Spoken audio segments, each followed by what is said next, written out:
ফোনটা দেখুন P3X, এটা Realme P3X। এবার আমরা আনবক্সিং করব, দেখি এর ভেতরে কি আছে। দেখুন বন্ধুরা, দারুণ একটা ফোন আছে এর ভেতরে। ব্যাক সাইডটা দেখো, ব্যাক সাইডটা দেখুন, ক্যামেরা লেভেলটা খুব হাই আছে। ফোনটা অন করো। ফোনটা অন করছি বন্ধুরা। এটা ওয়াটারপ্রুফ আছে, ওয়াটারপ্রুফ আছে ফোনটা।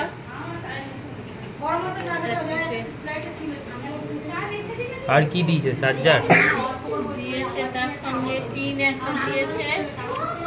চার্জারটা দেখি, মনে হয় চার্জার দিয়েছে বন্ধুরা। হ্যাঁ, চার্জার দিয়েছে। হেডফোনটা দেয়নি, চার্জার দিয়েছে।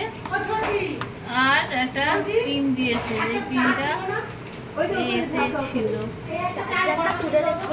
চার্জারটা দিয়েছে, এই যে ভালো চার্জার দিয়েছে, দামি, হোয়াইট কালারের।